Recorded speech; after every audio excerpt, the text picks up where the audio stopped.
से ऐसे स्टॉक्स हैं जो आपको वॉच आउट करने हैं? ये कौन-सी ऐसी जगह है जहाँ पे फ़ायदा आपको हो सकता है? मंगल मेहते ही हैं और एनबीसीसी पर राय माँग रहे हैं मैम। इनके पास ₹115 के इनके बाइंग है किस प्राइस पर और नेहा जी? गाइड एनबीसीसी पर इन्होंने खरीद है इनकी 115 की। ओके, सो ऑलरेडी आप प्रॉफिट्स में हैं, इस स्टॉक में भी आप बने रह सकते हैं। इस स्टॉक में अगर हम नियर टर्म टारगेट की बात करें तो 140 तक के लेवल्स देखने को मिल सकते हैं। ये अगले 2 महीने तक का नजरिया रहेगा। 140 के ऊपर अगर ये स्टॉक एक ब्रेकआउट देता है तो ये स्विंग हाई अगर इसका ब्रेक हो जाता है तो एक अच्छी तेजी देखने को मिल सकती है। इस स्टॉक में अगर हम स्ट्रक्चर की बात करें तो 20 डीएमए ने 50 डीएमए के ऊपर एक क्रॉसओवर दिया है, एक हायर हाई का फॉर्मेशन है। वॉल्यूम्स पिछले कुछ टाइम में बहुत स्ट्रांग रही हैं, सो ये जो मोमेंटम है this is likely to continue. So 140 first targets रहेंगे जहां पर थोड़ी सी पार्शियल बुकिंग कर सकते हैं। आपकी 115 की बाइंग है, सो वहां पर थोड़ा ओके। बुक करें। अगर 140 के ऊपर क्लोजिंग होती है तो ये स्टॉक फर्दर अपसाइड भी दिखा सकता है, बट ये नजरिया रहेगा 6 से 8 महीने का। थोड़ा आपको इसमें पेशेंस रखनी होगी। इन दैट सिनारियो 168 तक के लेवल्स भी देखने को मिल सकते हैं। मिल रहे अब कह रहे हैं 140 पे के अगर लेवल्स आ जाते हैं तो थोड़ी प्रॉफिट बुकिंग कर सकते हैं, और अगर वो क्रॉस करते हैं तो और हायर लेवल्स भी देखने को मिल सकते हैं। नजरिया है 6 से 8 महीने का। आईआरएफसी की भी इनके पास शेयर हैं, 400 शेयर है इनके पास और इनका बाइंग रेट है 142 का।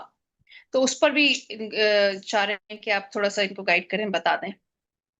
आईआरएफसी के स्टॉक में हमने आज के सेशन में भी अच्छे गेन्स आते हुए देखे हैं। This is likely to continue in near term में। मुझे लग रहा है ये स्टॉक अच्छा परफॉर्म कर सकता है। It is in news as of now, it is one of the best performing stock अगर आज हम आज के सेशन में देखें। सो दिस स्टॉक नियर, अगर हम नियर टर्म की बात करते हैं जिसमें 156 का लेवल नियर टर्म में नजर आ रहा है मुझे। 156 पे एक नियर टर्म में सप्लाई जोन बना हुआ है। ये लेवल अगर ब्रेक हो जाता है तो फर्दर अपसाइड भी देखने को मिल सकती है। सी हमने already Neha ji lower level से काफी सारे स्टॉक्स हैं जिन्हें एक स्ट्रॉन्ग अपटिक दिखाई है, तो अब थोड़ा थोड़ा प्रॉफिट भी बुक करना चाहिए। सारी पोजीशंस को आप कैरी ना करें। मुझे लगता है मार्केट में कॉशन रखना बहुत जरूरी है, बिकॉज जिस तरीके से ट्रम्प साहब के ऑन एंड ऑफ टैरिफ्स चलते रहते हैं, फ्लिप फ्लॉप पॉलिसीज है, जियोपॉलिटिकल अनसर्टेनिटी बनी हुई है, सो थोड़ी थोड़ी प्रॉफिट बुकिंग करते रहना चाहिए। ये प्रॉफिट्स हाथ से ना निकल जाए, सो बेटर है 156 के आसपास थोड़ा प्रॉफिट ले लें। ये लेवल अगर ब्रेक हो जाता है तो 180 तक की अपसाइड भी स्टॉक में खुल जाएगी। ओवरऑल स्टॉक प्रॉमिसिंग नजर आ रहा है। ओके, ओवरऑल स्टॉक प्रॉमिसिंग है। बहुत 56 के लेवल्स अगर क्रॉस हुए तो 180 तक का भी देखने को मिल सकता है, लेकिन अभी कॉशियस होकर चलने की जरूरत है। महेंद्र शुक्ला जी हैं, कह रहे हैं नमस्ते मैम सुगंधा मैम, अभी मार्केट में नए एंट्री लेवल के लिए स्टॉक का नाम बता दीजिए 3 साल के लिए। इनका जो व्यू है महेंद्र जी का। 3 साल के लिए मैं ये नहीं कहूंगी कि आप सारी बाइंग करंट लेवल्स पे करें, because market already it's very close to record highs. कहाँ हमने 21,700 तक के लेवल्स आते हुए देखे डाउन साइड में, और अब मार्केट में हमने काफी स्ट्रॉन्ग रिकवरी भी आते हुए देखी है। बट यस, अगर मैं 3 साल के लिए एक स्टॉक को पिक करने की बात करूं तो मुझे लगता है आप कैम्स में बाइंग कर सकते हैं। As a disclosure okay. हमने स्टॉक अपने क्लाइंट्स को भी दिया है। सो थोड़े से आज के सेशन में भी कैम्स में हमने स्ट्रॉन्ग अपसाइड आते हुए देखी है। अगर हम इसकी फंडामेंटल्स की बात करें तो इसके जो रेवेन्यूज है बेसिकली म्यूचुअल फंड के एयूएम के साथ कोरिलेटेड है। It occupies almost 70% market share in India's mutual fund RTA services. So जिस तरीके से ये अपने डिजिटल इनिशिएटिव्स पे स्पेंड कर रहे हैं और जिस तरीके से अभी इनका कोर म्यूचुअल फंड इंडस्ट्री ही है, बट ये ग्रेजुअली पीएमएस और ऑल्टरनेटिव इन्वेस्टमेंट फंड्स की तरफ भी आरटीए सर्विसेज प्रोवाइड करने की तरफ रुख कर रहे हैं। ये फैक्टर इनके लिए पॉजिटिव रहेगा। और जिस तरीके से इंडिया में फाइनेंशियलाइजेशन डीपन हो रही है, मुझे लगता है इन्वेस्टर्स का रुझान म्यूचुअल फंड्स में ग्रेजुअली बढ़ता जाएगा। और जितना इनका एयूएम म्यूचुअल फंड्स का बढ़ेगा, कैम्स को उसका काफी फायदा मिलेगा, बिकॉज काफी सिग्निफिकेंट मार्केट शेयर ये होल्ड कर रहे हैं। सो ये फैक्टर कैम्स के लिए काफी प्रॉमिसिंग रहेगा। और ओवरऑल स्ट्रक्चर की भी बात कर लेते हैं। टेक्निकल स्ट्रक्चर में भी देखें तो 35 से 3600 के लेवल पर इस स्टॉक ने एक बहुत अच्छा बेस बनाया और वहीं से हमने एक अच्छी रैली आते हुए देखी है। अब मुझे लग रहा है 400 तक के लेवल्स नियर टर्म में देखने को मिल सकते हैं। 4400 का लेवल अगर ब्रेक हो जाता है, ये स्टॉक 5250 के लेवल्स को भी टेस्ट कर सकता है। ये नजरिया रहेगा 1.5 साल तक का, और उसके बाद भी हम जरूर इस स्टॉक को इवेलुएट करेंगे। बट अगर आप फेज मैनर में इस स्टॉक में बाइंग करते हैं, आप इसमें सिप भी कर सकते हैं। कुछ कुछ ट्रांचेज में अगर जितने डिप्स मिले आप इसमें एक्यूमुलेशन कर सकते हैं। मेरी एडवाइस रहेगी 3 साल के लिए, ये मेरी my sense says this stock can lead to good returns for you. Downside में अगर हम इसके सपोर्ट की बात करें तो 2800 इसका एक मेजर सपोर्ट एरिया रहेगा। सो आप जो भी इन्वेस्टमेंट्स करें 2800 के लेवल पर जरूर नजर रखें, इवन दो आपका लॉन्ग टर्म नजरिया है, बट स्टिल मार्केट में जो भी ट्रेंड्स बनते हैं हमें उसको रिस्पेक्ट करना है। Keep a stop loss of 2800 and आप हर डिप्स पे इसमें बाइंग कर सकते हैं।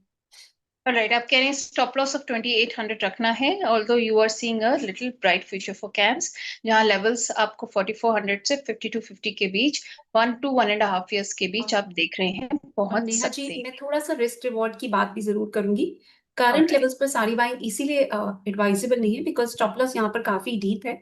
In fact I yes. Also see this stock heading towards 7200 from a slightly longer term perspective. Time कहना अभी थोड़ा सा मुश्किल है, बट लेवल्स इंडिकेट कर रहे हैं कि 7200 is also possibility probably in 2 to 3 years time frame.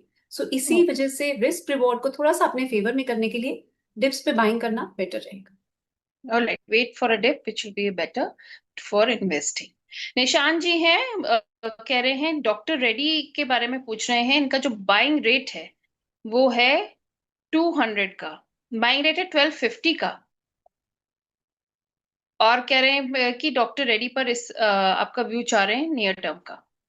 तो ऑलमोस्ट करंट लेवल्स पर ही इनकी बाइंग है। सी मेरा हम्म। नेहा जी फार्मा सेक्टर पर एक कंस्ट्रक्टिव व्यू है।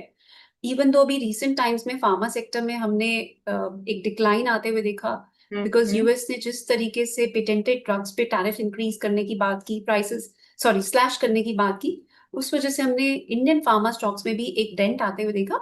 But Indian companies largely generic drugs को सप्लाई करती हैं यूएस में, सो मेजर हम्म। इम्पैक्ट मुझे नहीं लगता लॉन्ग टर्म में देखने को मिलेगा। ओवरऑल फार्मा सेक्टर यहाँ से मुझे लगता है काफी ग्रो कर सकता है, जिस तरीके से पेनिट्रेशन काफी बढ़ती जा रही है। सो फार्मा सेक्टर पे मेरा लॉन्गर टर्म के लिए भी 5 से 7 साल के लिए भी नजरिया ओवरऑल पॉजिटिव है। इस सेक्टर में अगर मैं स्पेसिफिकली डॉक्टर रेड्डीज की बात करूं तो यहाँ पर 1255 1260 ऑलमोस्ट करंट लेवल्स पर ही इस स्टॉक में एक नियर टर्म में रेजिस्टेंस है, बट स्ट्रक्चर ये इंडिकेट कर रहा है ये लेवल जल्दी ब्रेक हो सकता है। इस स्टॉक को जरूर आप अपने पोर्टफोलियो में होल्ड रखें। 1260 का लेवल अगर ये क्लोजिंग बेसिस पे ब्रेक करता है तो इसमें एक ब्रेकआउट का सिनारियो होगा एंड जल्दी ही स्टॉक 1400 के लेवल्स को भी टेस्ट कर सकता है। सो आप बने रहें इस स्टॉक में। आप 1140 का स्टॉप लॉस रखें एंड होल्ड रखें अपनी इस पोजीशन को। राइट, आप कह रहे हैं 1140 का स्टॉप लॉस देखें, एक रेजिस्टेंस के बाद आप इसमें एक हाई देखने की उम्मीद कर रहे हैं, एंड विच कैन आफ्टर 1255 या 60 के लेवल्स जब क्रॉस हो जाएं तो you can one can see the levels of 1400 also, अगर स्टॉप लॉस आपने लगा लिया है उसके बाद। पावर ग्रिड के बारे में भी ये पूछ रहे हैं, इनका जो बाइंग रेट है वो 306 का है, 306 का इनका बाइंग रेट है पावर ग्रिड का, उस पर भी ये व्यू चाह रहे हैं। See, as a disclosure, we have recommended this stock to our clients also। और जिस तरीके से इंडिया की पावर डिमांड्स बढ़ रही हैं, पावर ग्रिड को भी इसका काफी फायदा मिल सकता है। ओवरऑल मुझे लग रहा है इसका स्ट्रक्चर पॉजिटिव है। तो पिछले कुछ दिनों में हमने थोड़ी सी करेक्शन आते हुए देखी है, बट स्ट्रक्चर अगर हम देखें तो 280 के लेवल पर इस स्टॉक में एक अच्छा स्ट्रॉन्ग बेस बना हुआ है और कंसोलिडेशन ऑलरेडी हो चुकी है, वॉल्यूम्स हेल्दी हैं इस स्टॉक में। I expect this stock to test levels of around 340 in another 3 to 4 months। So इस स्टॉक में बने रहें। आप एक स्टॉप लॉस ले सकते हैं 277 लेवल्स का एंड होल्ड रखें। 277 का स्टॉप लॉस देखिए, हालांकि उम्मीद है अभी नियर फ्यूचर में 340 के लेवल्स तक जाने का पावर ग्रिड का। आप बात कर रहे हैं नीरज गर्ग जी की, नीरज गर्ग जी पूछ रहे हैं आरती इंडस्ट्रीज के बारे में, जो कि इनके पास है, इनका जो बाइंग रेट है वो है 444, 444 का इनका बाइंग रेट है आरती इंडस्ट्रीज का। So Neha ji, as a disclosure, I had an exposure to this stock recently, so I cannot comment on its price outlook. But then support की बात करें तो 418 is a near term support for this stock. While अगर हम resistance की बात करते हैं तो 590 is a major resistance for this stock. Okay, SCI की बात करें तो 194 पे इनकी बाइंग है, शिपिंग कॉर्पोरेशन ऑफ या इंडिया। या नेहा जी, इस स्टॉक में मुझे थोड़ा सा लैकलस्टर ट्रेड नजर आ रहा है। कोई बहुत ज्यादा मुझे अपसाइड अभी नजर नहीं आ रही है। इनकी किस लेवल पर बाइंग है नेहा जी? इनकी बाइंग है 194 पर। सो होल्ड रख सकते हैं, पॉसिबली ये स्टॉक 240 के लेवल टेस्ट कर सकता है, बट अगर किसी को फ्रेश एंट्री करनी हो मेरी एडवाइस नहीं रहेगी। जो लोग होल्ड कर रहे हैं बिल्कुल होल्ड आप कर सकते हैं। इसमें आप छोटा सा स्टॉप लॉस ले लें 180 का एंड होल्ड करें अपनी इस पोजीशन को। स्ट्रक्चर माइल्डली बुलिश है, बट कोई बहुत ज्यादा इसमें मुझे मोमेंटम नजर नहीं आ रहा है स्टॉक में। कि बहुत ज्यादा मोमेंटम इसमें दिख नहीं रहा है। Stop loss of 180 suggested by you. Greeshma Paliwal ji हैं, कह रही हैं बहुत अच्छा लग रहा है सुगंधा मैम को फिर से आपके साथ देखकर, नेहा मैम। और इनका क्वेश्चन है हिंडाल्को के बारे में। हालांकि इन्होंने दो तीन और शेयर बोले, पर हम एक एक करके ले लेते हैं। पहले हिंडाल्को के बारे में कहना है, कहना है buy on current level. Hindalco, IOC और मैनकाइंड फार्मा, इन्होंने तीन पूछे हैं।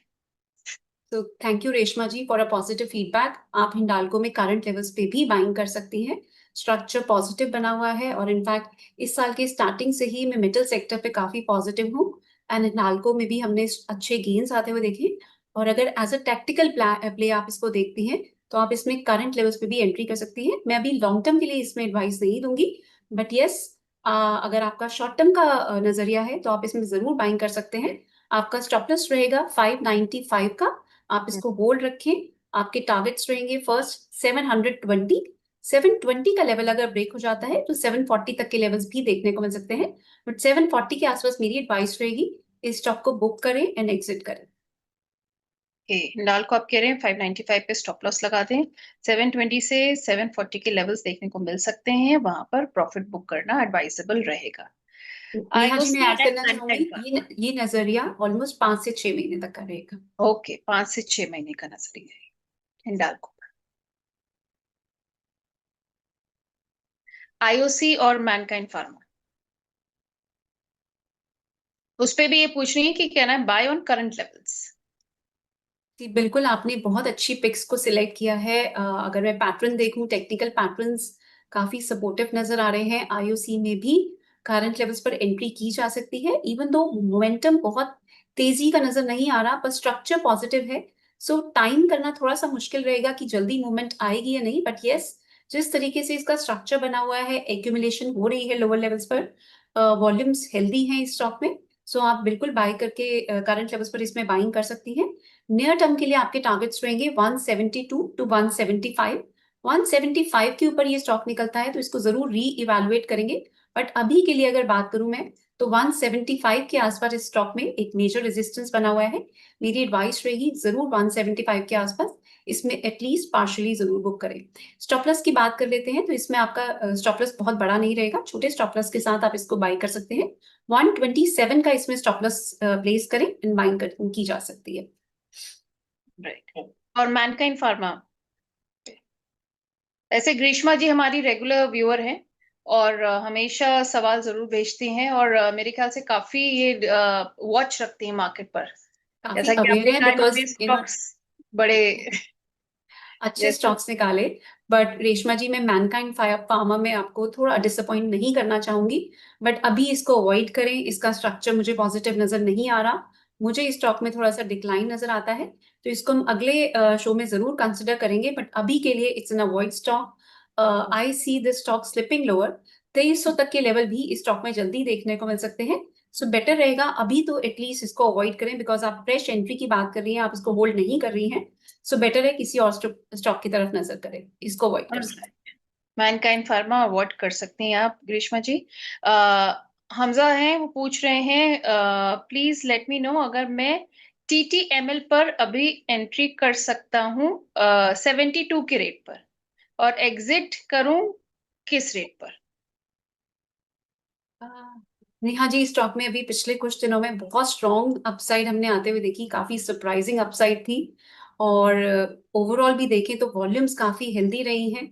ये सेक्टर काफी न्यूज में रहा है पिछले कुछ टाइम में, और अभी भी लग रहा है ये गेन्स कंटिन्यू रहेंगे। 84 तक के लेवल ये स्टॉक टेस्ट कर सकता है। नेहा जी, फ्रेश बाइंग करना चाह रहे हैं? हाँ, इन्होंने लिखा है if I can enter TTML at 72। Yes Neha ji, आप 72 पे के लेवल पर आप एंट्री कर सकते हैं। आप एक छोटा स्टॉप लॉस रखिए 64 का, और आपके फर्स्ट टारगेट्स रहेंगे 84 के। और अगर 84 का लेवल भी ब्रेक होता है तो 90 तक के लेवल्स देखने को मिल सकते हैं। 90 से ऊपर मुझे अभी ये स्टॉक जाता हुआ नजर नहीं आ रहा। मेरी एडवाइस रहेगी 90 के आसपास इसमें बुक करके एग्जिट करें और अपने स्टॉप लॉस को ग्रेजुअली ट्रेल भी करते रहें, बिकॉज बहुत टाइम के बाद ये स्टॉक चला है। सो इसमें बेटर रहेगा स्ट्रिक्ट स्टॉप लॉसेस रखें और अपने स्टॉप लॉसेस को ग्रेजुअली ट्रेल भी करते रहें। राइट, वही एंट्री और एग्जिट लेवल से मेरे ख्याल से इन्होंने पूरा अपना जानने की कोशिश करी है। Must be for a short term view, हालांकि इन्होंने व्यू नहीं लिखा है कितने दिनों का इनको चाहिए। मिस्टर आचार्य हैं, ये कह रहे हैं आईआरबी इंफ्रा के इनके पास शेयर्स हैं, इनका बाइंग प्राइस है 66 का। कह रहे हैं कि एवरेज कहाँ कर सकते हैं? नेहा जी, अभी मुझे लगता है एवरेज करने का टाइम नहीं है, थोड़ा सा डिक्लाइंस की वेट करनी चाहिए। स्टॉक में हमने लोअर लेवल से almost of close to 41 level से हमने एक अच्छा राइज आते हुए देखा है। सो थोड़ा सा वेट करना बेटर रहेगा। इस स्टॉक में अगर आपको एवरेज करनी है तो जो आइडियल लेवल बन रहा है that is 46 to 45। So wait, current levels पर एवरेज की एडवाइस नहीं है। ओके, 45 से 46 के लेवल पे एवरेज करना ज्यादा सही रहेगा। इरेडा भी है इनके पास, और उसके इनका जो बाइंग प्राइस है वो 193 का है। सो इरेडा के अगर नंबर्स देखें तो काफी पॉजिटिव रहे हैं। स्टॉक में अभी अगर हम देखें तो एक ब्रेकआउट भी हुआ है, बट ब्रेकआउट के ऊपर के बाद स्टॉक ने एक सिग्निफिकेंट अपसाइड नहीं दिखाई है। So it is potentially headed higher, पर नियर टर्म में अभी कोई बहुत मेजर अपसाइड देखने को नहीं मिली है। काफी स्लगिश मूवमेंट रही है। अगर हम इस साल की भी बात करें, it looks ready to move up, but जब तक 185 के ऊपर ये स्टॉक सस्टेन नहीं कर पाएगा तब तक कोई बहुत मेजर अपसाइड इस स्टॉक में देखने को नहीं मिलेगी। इवन दो हमने एक डिक्लाइनिंग ट्रेंड लाइन का ब्रेकआउट आते हुए देखा है, इसमें मूविंग एवरेजेस का क्रॉसओवर भी हमने आते हुए देखा, but still this stock is not showing significant upside momentum. Overall structure positive है, बट अगर मोमेंटम पिक करना चाहें तो 185 के ऊपर अगर ब्रेकआउट होता है तो इस स्टॉक में बाइंग की एडवाइस रहेगी with the stop loss of 160 on the downside, और टारगेट्स रहेंगे 225 first and then 240 as well. Alright, 185 का अगर क्रॉस सो करता है लेवल तो 225 के लेवल्स में मिल सकते हैं। Stop loss of 160 is what Neha you. जी, ये नजरिया रहेगा 10 से 12 महीने का। ये लेवल्स बहुत जल्दी मुझे अभी नजर नहीं आ रहे हैं, बिकॉज बहुत टाइम से स्लगिश मूवमेंट है। इवन दो आई एंटिसिपेट कि जब ये 185 का लेवल ब्रेक होगा एक अच्छा मोमेंटम भी आएगा, बट स्टिल ये टारगेट्स आर स्लाइटली फार-फेच्ड, इसमें टाइम लगेगा, आपको थोड़ी सी पेशेंस रखनी होगी। कि इरकॉन भी है इनके पास। इरकॉन का बाइंग प्राइस है 229 का इनका। जैसे कि हमने इरेडा का पूछा, तो अभी हम कोई लोअर लेवल्स तो एक्सपेक्ट कर रहे हैं या जिसपे एवरेज किया जा सके? अभी यू आर सेइंग कि it is showing a little upward side. फिर इरकॉन पे आते हैं। सो नेहा जी, इरकॉन में भी मुझे अभी स्लाइटली साइडवेज मूवमेंट नजर आ रही है, but hmm. Overall structure positive बना हुआ है। इन्होंने एक इनको 1068 करोड़ का एक ऑर्डर भी मिला है। So okay. This news is likely to act as a positive trigger for this stock. So in case 199 का लेवल ब्रेकआउट होता है तो इस स्टॉक में भी अच्छी मोमेंटम देखने को मिल सकती है। अगेन सिमिलर टारगेट्स नजर आ रहे हैं इसमें भी मुझे। फर्स्ट लेवल्स रहेंगे 228 एंड देन 242। सो इसमें भी बाइंग की एडवाइस रहेगी, बट थोड़ा सा ब्रेकआउट की वेट करें। 199 के ऊपर ये स्टॉक सस्टेन करे। इनफैक्ट आप फिल्टर ले सकते हैं, 200 रुपए के ऊपर अगर स्टॉक सस्टेन करता है तो इसमें हम्म। 228 242 तक के लेवल्स देखने को मिल सकते हैं। स्टॉप लॉस प्लेस करें 184 के लेवल्स पर। Okay, stop loss 184 in IRCON, and 200 के अगर लेवल्स ब्रेक करे तभी सजेशन है इसमें इन्वेस्ट करने का।